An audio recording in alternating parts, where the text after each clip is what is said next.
Hello my dear lovely students, हम करें important questions for final exam 2024। इससे पहले की वीडियोस भी इंपॉर्टेंट क्वेश्चंस पर अपलोड कर दी गई हैं, आप वो चैनल की प्लेलिस्ट में जाकर देख सकते हैं। अब करते हैं आगे के questions continue. Okay, the rainfall in mm in a city on 7 days of a certain week was recorded as follows। ठीक है, क्या कह रहा है 7 डेज की रेनफॉल कितनी हुई है वो जो है रिकॉर्ड करी गई है। देखो, मंडे को 0.0, Tuesday 12.2, Wednesday 2.1, Thursday 0.0, Friday 20.5, Saturday 5.5, Sunday 1.0। Okay, अब इनके बेसिस पे हमें कुछ क्वेश्चंस दे रखे हैं, वो अटेम्प्ट करने। फर्स्ट है find the range of the rainfall in the above data. Range कैसे निकालते हैं? Range is equals to highest rainfall minus lowest rainfall. अब हाईएस्ट रेनफॉल कितनी है? देखो, फ्राइडे दैट इज 20.5, इससे ज्यादा तो कोई हाईएस्ट नहीं है, तो ये हो गई 20.5 माइनस लोएस्ट कितनी है? 0.0, ये हो गई 0.0, तो क्या हो जाएगा यहाँ पे 20.5। तो रेंज क्या हो गई हमारी? 20.5। ओके, नेक्स्ट है find the mean rainfall for the week. अब हमें क्या निकालना है? मीन निकालना है पूरे वीक में कितनी रेनफॉल हुई है। ये था हमारा फर्स्ट पार्ट। सेकेंड पार्ट है मीन का फॉर्मूला क्या होता है? Mean is equals to sum of all observations divided by number of observations. ठीक है, ऊपर हम सारी ऑब्जर्वेशंस का सम करेंगे एंड नीचे टोटल में कितनी है वो बताएंगे। सम 0.0 प्लस 1.0। ठीक है, एंड टोटल कितनी है? ये 7। मंडे टू संडे तक का दिया हुआ है, तो हमारे पास क्या हो गया? ये 7। ओके, तो अब आप इन्हें ऐड करोगे तो आपके पास क्या आ जाएगा? 41.3/7। अब आप इसे डिवाइड कर देना, 41 को करोगे तो क्या हो जाएगा? 7 5 35, 6 बचेगा, 7 9 63, दैट इज 5.9 क्या हो गया? मीन हो गया। ओके, रेंज हाईएस्ट में से लोएस्ट माइनस कर दोगे एंड मीन सब पहले ऊपर सबका सम कर दोगे एंड नीचे डाउन डेनोमिनेटर में नंबर ऑफ ऑब्जर्वेशंस। उसके बाद थर्ड पार्ट में कह रहा है on how many days was the rainfall less than the mean rainfall. अब मीन रेनफॉल कितनी है? 5.9। इससे लेस रेनफॉल कितने डेज हुई है? देखो, 0.0 है लेस, 2.1 है लेस, 0.0 है लेस, 5.5 भी लेस है, 1.0 भी लेस है, दैट इज 1 2 3 4 5 डेज हो गए। Third part 5 days. ठीक है, आप चाहो तो ब्रैकेट में डेज भी लिख देना, Monday, Wednesday, Thursday, Saturday and Sunday. Okay, अब करते हैं नेक्स्ट क्वेश्चन। नेक्स्ट है question number 2। Lakshmi's father is 49 years old. Lakshmi के फादर की एज कितनी है? 49 ईयर्स ओल्ड है। He is 4 years older. अब क्या कह रहे हैं? वो जो है 4 ईयर्स बड़े हैं then the 3 times Lakshmi's age. Lakshmi की एज का 3 टाइम्स करने के बाद भी वो क्या है? 4 ईयर्स बड़े हैं। अब हमें लक्ष्मी की एज निकालनी। देखो, सबसे पहले तो हमें लक्ष्मी की एज निकालनी है, हम उसे लेट कर लेते हैं। Let Lakshmi's age be x. ठीक है, अब देखो क्या कह रहा है? 4 ईयर्स बड़े हैं 3 टाइम्स करने के बाद भी। 3 टाइम्स मतलब 3 इंटू किसका? लक्ष्मी की एज का, दैट इज 3x हो जाएगा। अब इसके ये करने के बाद भी क्या है? 4 ईयर्स बड़े हैं, दैट इज 4 प्लस हो जाएगा। तो ये क्या हो गया? अब अकॉर्डिंग टू क्वेश्चन यहाँ पे लिख लेना, according to question 3 times Lakshmi की एज का, दैट इज 3x, एंड उसके बाद भी वो 4 ईयर्स बड़े हैं। ठीक है, ये हमें बताया हुआ है उसके फादर की एज का, एंड टोटल उसकी फादर की एज कितनी है? 49। ओके, ये हो जाएगा 3x is equals to 49 minus 4, 3x is equals to हो गया 45। अब x इज इक्वल्स टू 45, 3 यहाँ मल्टीप्लाई हो रहा है, साइड चेंज करते ही डिवाइड में आ जाएगा। ठीक है, अब आप इसे कैंसिल कर दो, 3 1 3, 3 5 15, तो x क्या आ गया? 15 ईयर्स हो गए। ठीक है, क्योंकि लक्ष्मी की एज को हमने एक्स लेट किया था, तो लक्ष्मी की एज कितनी है? 15 ईयर्स है। ओके, तो आप यहाँ पे लिख देंगे Lakshmi's age is equals to 15 years. Express the following as product of powers of prime factors. ठीक है, हमें इसे प्रोडक्ट ऑफ पावर्स की फॉर्म में लेना है, तो हम पहले इसका प्राइम फैक्टराइजेशन कर लेते हैं। 405 का 405।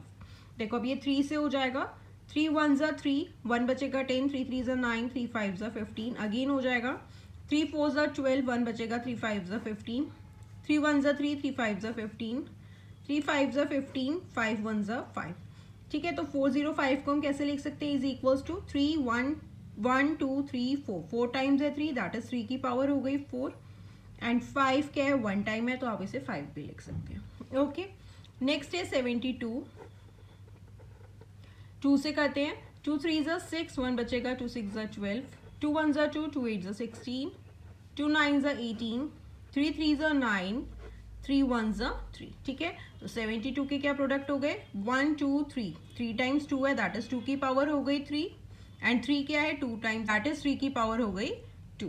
ओके, नेक्स्ट है state and draw the number of lines of symmetry for the following figures. हमें यहाँ पे कुछ दे रखा है स्केलिन ट्राइंगल एंड स्क्वायर, इनकी हमें बतानी है कि लाइंस ऑफ सिमेट्री कितनी होंगी. देखो स्केलिन ट्राइंगल क्या होता है, जिसकी तीनों साइड्स क्या है डिफरेंट होती हैं. ठीक है, जैसे ये हो गया हमारा स्केल, एक भी साइड जो है इसकी इक्वल नहीं होती, ये भी डिफरेंट है ये भी डिफरेंट है, तो इसमें लाइन ऑफ सिमेट्री तो हुई नहीं.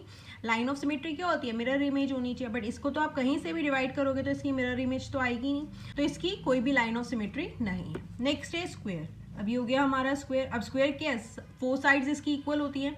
आप इसे यहाँ से भी डिवाइड कर सकते हैं तब भी इक्वल रहेगा, यहाँ से भी कर सकते हैं, एंड इसे डायगनली भी कर सकते हैं यहाँ से. तो कितनी 4 लाइन्स ऑफ सिमेट्री हो गई इसकी, 4 लाइन्स ऑफ सिमेट्री. नेक्स्ट है सॉल्व -8/19 प्लस ब्रैकेट में है -2/57. अब देखो आप इसे ऐड नहीं कर सकते जब तक डिनोमिनेटर सेम नहीं होंगे. यहाँ पे है 19 एंड 57. जब आप इसका एलसीएम लोगे तो आपके पास क्या आएगा 57 आ जाएगा. ठीक है, अब देखो 19 को आप 3 से मल्टीप्लाई करोगे तभी आपके पास 57 आएगा. देन आप इसी नंबर को न्यूमरेटर से मल्टीप्लाई करोगे दैट इज 3 इंटू -8 कर दोगे. ओके, प्लस यहाँ पे हो गया हमारे पास -2 क्योंकि ये हो जाएगा 1 इंटू -2. ओके, अब 3 8s are 24 माइनस में आ जाएगा. अब ब्रैकेट से पहले प्लस का साइन है तो सेम साइन आ जाएगा दैट इज -2/57. अब 24 में 2 ऐड करोगे तो क्या आ जाएगा आपके पास 26. साइन ग्रेटर वैल्यू का आएगा, माइनस माइनस प्लस होंगे बट साइन ग्रेटर वैल्यू का आएगा /57. तो ये क्या हो गया हमारा आंसर. ओके, नेक्स्ट है क्लासीफाई एज मोनोमियल्स एंड बायनोमियल्स. ठीक है, हमें मोनोमियल एंड बायनोमियल्स बनाना है. मोनोमियल जिसमें 1 टर्म होती है, बायनोमियल्स जिसमें 2 टर्म्स होती हैं. और ये किससे सेपरेट होती है, प्लस माइनस. अब देखो यहाँ पे क्या है -7z एक ही टर्म है that is monomial. Okay, again 4y एक ही टर्म है मोनोमियल. अब देखो यहाँ पे क्या आ गया a प्लस b, ये सेपरेट हो गई तो ये क्या हो गया हमारा बायनोमियल जिसमें 2 टर्म्स हैं बायनोमियल. अगेन y² + z, इसमें भी 2 टर्म्स है तो ये भी क्या हो गया हमारा बायनोमियल. नेक्स्ट है from a circular sheet of radius 4 centimetre. एक सर्कुलर शीट है, ये वाली हमारी सर्कुलर शीट ले लेते हैं. ये इसका रेडियस है कितना है, ये 4 सेंटीमीटर है. ठीक है, अब कह रहे हैं a circle of radius 3 centimetre. अब एक सर्कल का रेडियस यहाँ से लिया, ये 3 सेंटीमीटर हो जाएगा, ये हमारा हो गया 3 सेंटीमीटर का रेडियस. ठीक है, ये वाला इसको रिमूव कर दिया, ये वाला सर्कल विथ रेडियस 3 सेंटीमीटर क्या है रिमूव हो गया. ठीक है, अब हमें एरिया बताना है रिमेनिंग शीट का. तो हमारे पास कौन सा एरिया बचा, ये वाला बचा ना, क्योंकि ये वाला एरिया तो हमने निकाल दिया तो हमारे पास क्या बचा, ये वाला एरिया बचा. तो ये वाला रिमेनिंग एरिया बताना. कैसे बताओगे, देखो ये बड़े वाले सर्कल का एरिया, उसमें से अगर हम ये छोटे वाले सर्कल का एरिया माइनस कर देंगे तो हमारे पास ये बचा हुआ एरिया आ जाएगा, रिमेनिंग एरिया आ जाएगा. ओके, बिगर सर्कल में से हम स्मॉलर सर्कल को माइनस कर देंगे तो हमारे पास ये वाला रिमेनिंग एरिया आ जाएगा. ओके, तो देखो कैसे करोगे, area of remaining sheet is equals to area of bigger circle minus area of smaller circle. ठीक है, बिगर में से हम स्मॉलर को माइनस कर देंगे तो हमारे पास बाकी का रिमेनिंग एरिया आ जाएगा. अब एरिया का फॉर्मूला क्या होता है सर्कल का, πr² that is πr² minus πr². अब बिगर सर्कल का पाई अगर हम लगाएं 22/7 इंटू रेडियस, किसका है बिगर सर्कल का, तो बिगर सर्कल का क्या है 4 सेंटीमीटर है दैट इज 4 इंटू 4 हो जाएगा. ठीक है, माइनस अगेन यहाँ पे हो जाएगा 22/7 इंटू रेडियस स्मॉलर सर्कल का जो कि है 3 इंटू 3.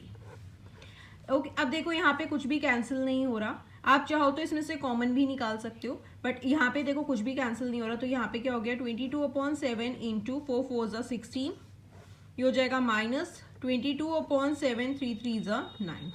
अब 22 इंटू 16 कर देते हैं, यहाँ पे कुछ कैंसिल तो हो नहीं ना. 22 को 16 से मल्टीप्लाई करेंगे, 6 2 12, 6 2 12 1 13, 1 2 2 1 2 2, ये हो गया 2 3 and 2 5 3. ओके, तो यहाँ पे क्या आ गया 352/7 माइनस यहाँ पे अगेन हो जाएगा 7, 9 2 18 1, 9 2 18 198. ओके, अब देखो डेनोमिनेटर सेम हो गए, अब हम माइनस कर सकते हैं. 352 में से 198 माइनस कर देते हैं, 12 में से 8 गए 4, यहाँ पे हो जाएगा 14, 14 में से 9 गए हमारे पास आ जाएगा 5, 2 में से 1 गए 1, तो यहाँ पे क्या आ गया 154/7. देखो अब ये कैंसिल हो सकता है, 7 1 ज़ा 7, 7 2 ज़ा 14, 1 बचेगा, 7 2 ज़ा 14, तो दैट मीन्स एरिया क्या आ गया रिमेनिंग सीट का 22 सेंटीमीटर स्क्वायर। ओके देखो यहाँ पे आपने क्या किया, बिगर सर्कल में से स्मॉलर सर्कल माइनस करना है। यहाँ पे अगर हमने pi r square minus pi r square किया, यहाँ पे हमें कैलकुलेशंस करनी पड़ी। अगर देखो यहाँ पे क्या pi r square minus pi r square, इन दोनों में से मैं पाई अगर कॉमन ले लूँ तो मेरे पास क्या बच जाएगा, यहाँ पे R square minus R square बच जाएगा। तो ये पाई हो गया 22/7, बिगर आर था 4 था इसका रेडियस, दैट इज बड़े वाले सर्कल का 4 था, 4 × 4 करोगे 16, स्मॉलर सर्कल का रेडियस था 3, 3 3 हो जाएगा 9। ओके ये हो गया 22/7, 16 में से 9 माइनस करे आ जाएगा 7, 7 से 7 कैंसिल हो जाएगा, तो आपके पास क्या आ जाएगा 22 सेंटीमीटर स्क्वायर क्या हो गया हमारा, ये वाला जो रिमेनिंग शीट है वो आ गई। ओके आप इस तरीके से कॉमन भी निकाल के कर सकते हैं, आप इस तरीके से कैलकुलेशंस कर लो। ओके अब करते हैं नेक्स्ट क्वेश्चन। नेक्स्ट है find the value of x in the following figures. हमें यहाँ पे कुछ फिगर्स दे रखी है एंड हमें क्या करना है, एक्स की वैल्यू निकालनी है। ठीक है अब ये फर्स्ट वाला ट्राइंगल देखें तो ये 50 डिग्री है, ये 110 है, अब हमें ये एक्स निकालना है। तो हम इजिली निकाल सकते हैं क्योंकि एक्सटीरियर एंगल प्रॉपर्टी लगा सकते हैं। एक्सटीरियर एंगल किसके इक्वल होता है, उसके अपोजिट जो दो एंगल्स होते हैं उन दोनों एंगल्स के सम के इक्वल होता है। ठीक है तो यहाँ पे क्या हो जाएगा, sum of interior opposite angles is equals to exterior angle. ठीक है तो इंटीरियर अपोजिट एंगल्स कौन से हैं, 50 degree plus x is equals to exterior angle 110 degree. कौन सी प्रॉपर्टी लगी यहाँ पे कि exterior angle and exterior angle of a triangle is equal to the sum of interior opposite angles. Exterior angle किसके इक्वल है, उसके जो अपोजिट दो एंगल्स है इंटीरियर अपोजिट एंगल्स उनके सम के। ठीक है तो ये एक्स अपनी साइड पे है, 110 अपनी साइड पे, 50 साइड चेंज करते ये माइनस में आ गया, तो x कितना आ गया यहाँ पे 110 में से 50 माइनस करे 60 डिग्री, तो यहाँ पे x की वैल्यू आ गई। ओके ये था हमारा फर्स्ट। अब हम सेकंड देख लेते हैं। सेकंड है अगेन ये ट्राइंगल है 47 डिग्री 52x, इजिली निकाल सकते हैं क्योंकि हमें पता है ट्राइंगल के तीनों एंगल्स का सम कितना होता है 180 डिग्री होता है, तो हमारा x आ जाएगा। तो यहाँ पे क्या हो जाएगा 47 degree plus x plus 52 degree is equals to 180 degree. क्यों, क्योंकि sum of measure of three angles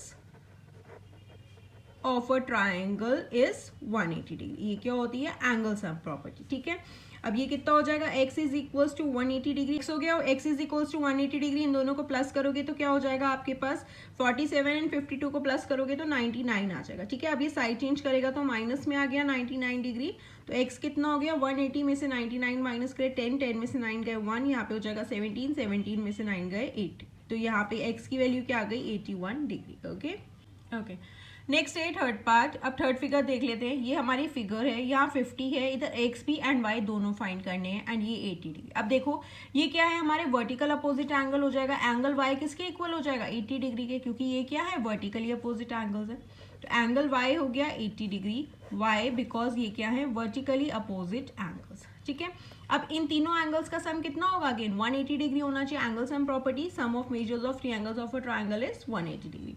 तो y क्या हो गया 80 degree plus 50 degree plus x is equals to 180 degree. ये क्या है angle sum property. Okay reason आप जरूर देंगे कि आप कौन सी प्रॉपर्टी के थ्रू ये लगा रहे हैं। Angle sum property 80 and 50 add करोगे आपके पास क्या आ जाएगा 130, ये हो गया 130 plus x is equals to 180, x is equals to 180, 130 side change करेगा तो माइनस में आ जाएगा। अब 180 में से 130 माइनस करोगे तो क्या हो जाएगा 50 डिग्री, दैट इज x कितना है 50 डिग्री। ओके आपको बस ये प्रॉपर्टीज पता होनी चाहिए कि एक्सटीरियर एंगल किसके इक्वल होता है, उसके इंटीरियर जो अपोजिट एंगल्स होते हैं उन दो एंगल्स के सम के, एंड ट्राइंगल के तीनों एंगल्स का सम कितना होता है 180 डिग्री। ओके नेक्स्ट है simplify and find your values if x is equals to 3। क्या कह रहा है, पहले से सिंप्लीफाई करना है, देन हमें x की वैल्यू क्या लगानी है 3। देखो यहाँ पे क्या है 2 minus 8x plus 4x plus 4। अब ये दोनों तो कांस्टेंट है, ये दोनों हो जाएंगे एंड ये दोनों वेरिएबल्स हैं। माइनस प्लस माइनस होगा, 8x में से 4x माइनस करोगे तो क्या आ जाएगा आपके पास 4x आएगा, बट किस में आएगा माइनस में आएगा क्योंकि ग्रेटर वैल्यू का आ गया। एंड 2 ये भी प्लस में है, ये भी प्लस में है, 4 एंड 2 क्या हो गया 6, तो यहाँ पे क्या आ गया 6 माइनस 4x आ गया। ये हमारा सिंप्लीफाई हो गया। अब हमें यहाँ पे x की वैल्यू 3 पुट करनी। देखो 6 माइनस 4, 4x मतलब मल्टीप्लाई हो रहा है तो x की जगह पे हमने 3 पुट कर दिया। इज इक्वल टू 6 माइनस 4 3 ज़ा 12। अब 12 माइनस 6 क्या हो जाएगा, 6 बचेगा, साइन किसका आएगा, ग्रेटर वैल्यू का, तो ग्रेटर वैल्यू किस में है, माइनस में है, तो -6 क्या हो गया हमारा आंसर। ओके, नेक्स्ट है find the angle which is equal to its complement. हमें वो एंगल निकालना है जो कि इक्वल है अपने कॉम्प्लीमेंट के। कॉम्प्लीमेंट्री एंगल्स क्या होते हैं, जब दो एंगल्स का सम क्या होता है, 90 डिग्री होता है। ठीक है, तो हमें एंगल निकालना है, तो हम लेट कर लेंगे, let the angle be x. ठीक है, अब x प्लस एक्स क्या हो जाएगा, 90 degree. Why, because sum of measure of two सब complementary angles, two complementary angles is 90 degree. ठीक है ना, टू कॉम्प्लीमेंट्री एंगल्स का सम क्या होता है, 90 डिग्री होता है। एंड x हो गया 2x is equal to 90 degree. x is equal to 90 degree, 2 multiply हो रहा था, साइड चेंज करते ही डिवाइड में आ जाएगा। अब आप इसे कैंसिल कर दो, 2 4 ज़ा 8, 2 5 ज़ा 10, तो x क्या हो गया 45 डिग्री। तो x क्या हो गया 45 डिग्री आ गया। वही बताना था, फाइंड द एंगल जो कि इक्वल है अपनी कॉम्प्लीमेंट के, तो 45 प्लस 45 करोगे तो क्या हो जाएगा, 90 डिग्री हो जाएगा। ओके, सप्लीमेंट्री एंगल्स होते हैं तो दो एंगल्स का सम 180 डिग्री होता है, एंड अगर कॉम्प्लीमेंट्री है तो दो एंगल्स का सम 90 डिग्री होगा। ओके स्टूडेंट्स, आगे के क्वेश्चंस हम नेक्स्ट वीडियो में कंटिन्यू करेंगे। टिल देन आप इन क्वेश्चंस को अच्छे से प्रैक्टिस कीजिए, एंड पहले की वीडियोस भी आप चैनल की प्लेलिस्ट में जाकर देख सकते हैं। Thank you for watching, bye bye, take care.